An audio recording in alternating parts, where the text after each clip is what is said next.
ಇವತ್ತು ಸಭೆಯಲ್ಲಿ ಎಷ್ಟೋ ಸಭೆಯಲ್ಲಿ ಆಗ್ತಿರೋಂತ ಪರಿಸ್ಥಿತಿ ಇದೆ, ಕುಟುಂಬದಲ್ಲಿ ಆಗ್ತಿರೋಂತ ವ್ಯತ್ಯಾಸಗಳಿದೆ. ಏನಂತಂದ್ರೆ ದೇವ್ರಿಗಾಗಿ ಅಂದ್ರೆ ಒಳ್ಳೇದನ್ನ ಮಾಡುವಾಗ ನಮ್ಗೆ ನಿಂದೆ ಬರ್ತದೆ, ತಿರಸ್ಕಾರ ಬರ್ತದೆ, ಅನುಮಾನಿಸ್ತಾರೆ, ಇವೆಲ್ಲ ಬರೋ ಸಹಜನೇ. ಆದ್ರೆ ನೀನು ಒಳ್ಳೇದ್ ಮಾಡ್ತಿದ್ಯ ಅನ್ನೋದು ನಿನಗೆ ಅರಿವು ಇರ್ಬೇಕಷ್ಟೆ. ನಿನ್ ದೇವ್ರ ಪ್ರತಿಫಲ ಕೊಡ್ತಾನೆ ಅಂತ ನಂಬಿಕೆ ಆಯ್ತಾ, ಬೇಸರಗೊಳ್ಳದೆ ಒಳ್ಳೇದನ್ನ ಮಾಡಿ. ನಾನು ಇಷ್ಟು ಒಳ್ಳೇದ್ ಮಾಡು ನನಗೆ ಹಿಂಗ್ ಅಂದ್ಬಿಟ್ರು ಅಂತಾರೆ. ಮಧ್ಯಸ್ಥಿಕೆ ನೀನೇ ಅಲ್ವಾ? ಈಗ ಯೇಸ್ವಾಮಿ ಮಧ್ಯಸ್ಥಿಕೆನ ಆದ್ಮೇಲೆ ಏನ್ ಮಾಡಿದ್ರು? ನಮ್ ಪಾಪ ಶಿಕ್ಷೆಗಳು ಎಲ್ಲ ತಕೊಂಡ್ಬಂದು ಆತನ ಮೇಲೆ ಹಾಕ್ಲಿಲ್ವಾ? ಹಾಕಿದ್ರೆ ಇಲ್ಲ.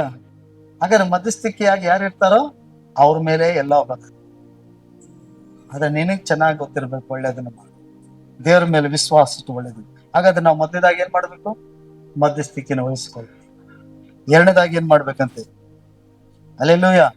ಎರಡನೇದಾಗಿ 6ನೇ ವಚನ, ಆತನು ಎಲ್ಲರ ವಿಮೋಚನಾರ್ಥವಾಗಿ ತನ್ನನ್ನು ಒಪ್ಪಿಸಿಕೊಟ್ಟನು. ಇದೇ ತಕ್ಕ ಸಮಯವಾಗಲಿ ಹೇಳಬೇಕಾದ ಸಾಕ್ಷಿಯು. ಆ ಸಾಕ್ಷಿಯನ್ನು ಪ್ರಸಿದ್ಧಿ ಪಡಿಸುವುದಕ್ಕಾಗಿಯೇ ನಾನು ಸಾರ್ವನಾಗಿಯೂ ಅಪೋಸ್ತಲನಾಗಿಯೂ ನಂಬಿಕೆಯಿಂದಲೂ ಸತ್ಯದಿಂದಲೂ ಅನ್ಯರಿಗೆ ಬೋಧಿಸುವನಾಗಿದ್ದೇನೆ. ಎರಡನೇದಾಗಿ ನಾವು ಸಾಕ್ಷಿ ಹೇಳುವವರಾಗಿರ್ಬೇಕು. ಏನ್ ಹೇಳುವವರಾಗಿರ್ಬೇಕು? ಸಾಕ್ಷಿ. ಏನ್ ಸಾಕ್ಷಿ ಹೇಳ್ಬೇಕು? ದೇವ್ರ ನನಗೆ ಅದ್ಭುತ ಮಾಡ್ದ, ಹೊಟ್ಟೆ ನೋವಿತ್ತು, ಪ್ರಾರ್ಥನೆ ಮಾಡ್ದೆ ಹೊಂಟಾಯ್ತು, ಈ ಸಾಕ್ಷಿ ಅಲ್ಲ. ಇಲ್ಲಿ ವಾಕ್ಯ ಏನ್ ಹೇಳ್ತಾ ಇರೋದು ಗೊತ್ತಾ? ಆತನಿಗೆ ವಿಮೋಚನ ಅರ್ಥವಾಗಿ ಅಂದ್ರೆ ಆತ ನಿನಗಾಗಿ, ನಿನ್ನ ಪಾಪಕ್ಕಾಗಿ, ನಿನ್ನ ಶಾಪದಿಂದ, ನಿನ್ನ ಕಣ್ಣೀರಿಂದ ಬಿಡುಗಡೆ ಮಾಡೋದಕ್ಕಾಗಿ, ನರಕದಿಂದ ನಿನ್ನ ವಿಮೋಚಿಸೋದಕ್ಕಾಗಿ ಮನುಷ್ಯನಾಗಿ ಲೋಕಕ್ಕೆ ಬಂದಿದ್ದಾನೆ. ಆತನು ತನ್ನ ಸ್ವಂತ ಪ್ರಾಣವನ್ನು ನಿನಗಾಗಿ ಕೊಟ್ಟಿದ್ದಾನೆ. ಆತನ ಸ್ವಂತ ರಕ್ತವನ್ನು ನಿನಗಾಗಿ ಸುರಿಸಿದ್ದಾನೆ. ಆತನು ಸ್ವಂತವಾಗಿ ಶರೀರದಲ್ಲಿ ನಿನ್ನ ಬಾಧೆಗಳನ್ನು ಅನುಭವಿಸಿದ್ದಾನೆ. ನಿನ್ನ ಕಣ್ಣೀರು, ಕಷ್ಟ, ಬೇರೆಗಳು ಅನುಭವಿಸಿ ಎಲ್ಲವನ್ನ ತೀರಿಸಿದ್ದಾನೆ. ಈ ಸಾಕ್ಷಿಯನ್ನು ಹೇಳ್ಬೇಕು. ಯೇಸು ಕ್ರಿಸ್ತನ ಕುರಿತಾದ ಸಾಕ್ಷಿ ಹೇಳ್ಬೇಕು ನಾವು, ಮತ್ತು ಅದನ್ನ ನಾವು ಪ್ರಚುರ ಪಡಿಸೋರಾಗಿರ್ಬೇಕು, ಅದನ್ನ ಮಹಿಮೆ ಪಡಿಸೋರಾಗಿರ್ಬೇಕು. ಮೊದಲನೇದಾಗಿ ಮಧ್ಯಸ್ಥಿಕೆ ವಹಿಸ್ಕೊಳ್ಬೇಕು ಪ್ರಾರ್ಥನೆಯಲ್ಲಿ.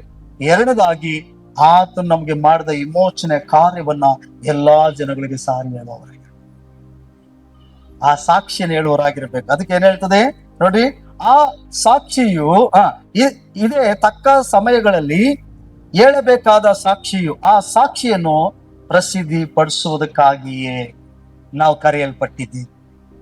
ಹಾಗಾದ್ರೆ ದೇವರು ನಮ್ಗೆ ಏನ್ ಬಿಡುಗಡೆ ಕೊಟ್ಟ, ಏನ್ ಸ್ವಸ್ಥತೆ ಕೊಟ್ಟ?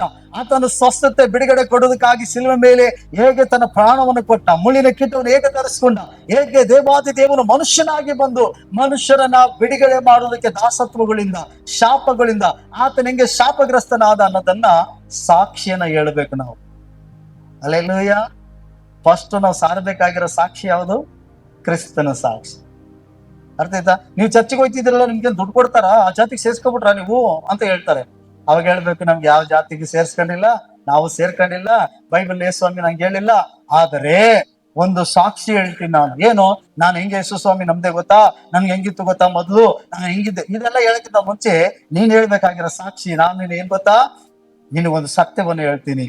ನಿನ್ನ ಪಾಪಕ್ಕಾಗಿ, ನಿನ್ನ ಶಾಪಕ್ಕಾಗಿ, ನಿನ್ನ ಕಣ್ಣೀರಿಗಾಗಿ, ನೀನು ಮಾಡಿದ ಪಾಪಗಳು ಸಂಬಳ ಮರಣ, ನೀನ್ ನರಕಕ್ಕೆ ಹೋಗ್ತಿದೆ, ಆ ನರಕದಿಂದ ಬಿಡಿಸೋದಕ್ಕಾಗಿ ದೇವರು ಮನುಷ್ಯನಾಗಿ ಬಂದು ನಿನ್ನ ಶಿಕ್ಷೆ ಎಲ್ಲ ಆತನ ಅನುಭವಿಸ್ತಾ, ಆತ ನಿನಗಾಗಿ ತನ್ನ ಸ್ವಂತ ರಕ್ತ ಸುರಿಸ್ತಾ, ಸ್ವಂತ ಪ್ರಾಣ ಕೊಟ್ಟ, ನಿನಗಾಗಿ ನರಕಕ್ಕೆ ಹೋದ, ಮರಣವನ್ನ ಸಂಹರಿಸಿ ಮೃತ್ಯುಂಜಯನಾಗಿ ಎದ್ದು ಬಂದ, ತಂದೆಯ ಬಲಪಾಸದಲ್ಲಿ ಕುಳಿತುಕೊಂಡು ಪ್ರಾರ್ಥನೆ ಮಾಡ್ತಿದ್ದ ನಿನಗೋಸ್ಕರ, ನಿನ್ ಪಾಪಕ್ಕೋಸ್ಕರ ಅಂತ. ಈ ಸತ್ಯ ಸಾಕ್ಷಿಯನ್ನು ಹೇಳ್ಬೇಕು ಫಸ್ಟ್. ಆಮೇಲೆ ಸಾಕ್ಷಿ ಹೇಳು. ನಾನು ಕುಡಿತಿದ್ದೆ, ನಾನು ಹಿಂಗೆ ರೋಗದಲ್ಲಿದ್ದೆ, ಸಮಸ್ಯೆಲಿದ್ದೆ, ಏಸಪ್ಪ ನಂಬ್ಕೊಂಡೆ, ನಾನು ದೇವ ಬಿಟ್ಟೋಯ್ತು, ಮಾಟ ಬಿಟ್ಟೋಯ್ತು, ಆಮೇಲೆ ಹೇಳು ನಿನ್ ಸಾಕ್ಷಿ.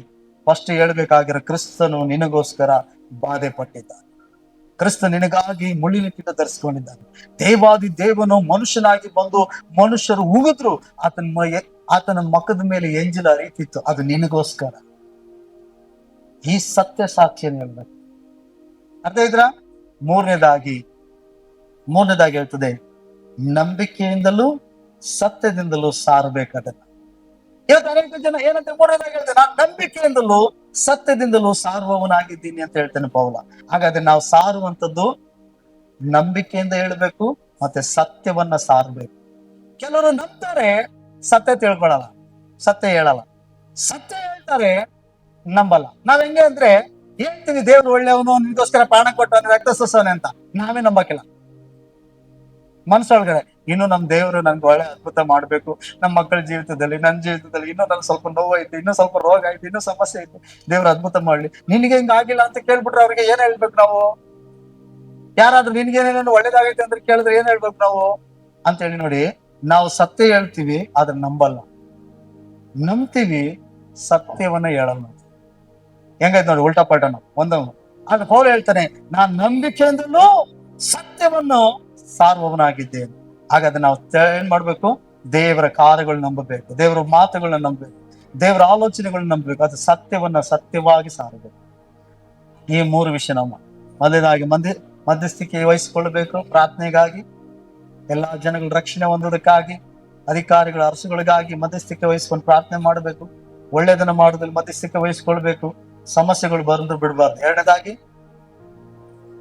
ದೇವರೇನ್ ಬಿಡುಗಡೆ ಕೊಟ್ಟ, ವಿಮೋಚನೆ ಕೊಟ್ಟ, ಆತನ ಹೇಗೆ ಮನುಷ್ಯನಾಗಿ ಬಂದು ನಮ್ಮ ಪಾಪಗಳಿಗಾಗಿ ತನ್ನ ಶಿಕ್ಷೆಯನ್ನು ಅನುಭವಿಸ್ತಾ, ಈ ಸತ್ಯ ಸಾಕ್ಷಿಯನ್ನ ನಾವು ತಕ್ಕ ಕಾಲದಲ್ಲಿ ಸಮಯ ಸಿಗುವಾಗ ತಿಳಿಸುವವರಾಗಿರ್ಬೇಕು, ಮತ್ತೆ ಅದನ್ನ ಪ್ರಚುರ ಪಡಿಸುವವರಾಗಿರ್ಬೇಕು.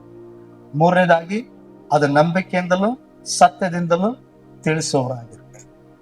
ಅಲ್ಲೇಲೂಯಾ. ದೇವರ ವಾಕ್ಯನ ಆಶೀರ್ವಾದ ಮಾಡ್ಲಿ. ಪ್ರಾರ್ಥನೆ ಮಾಡಿ.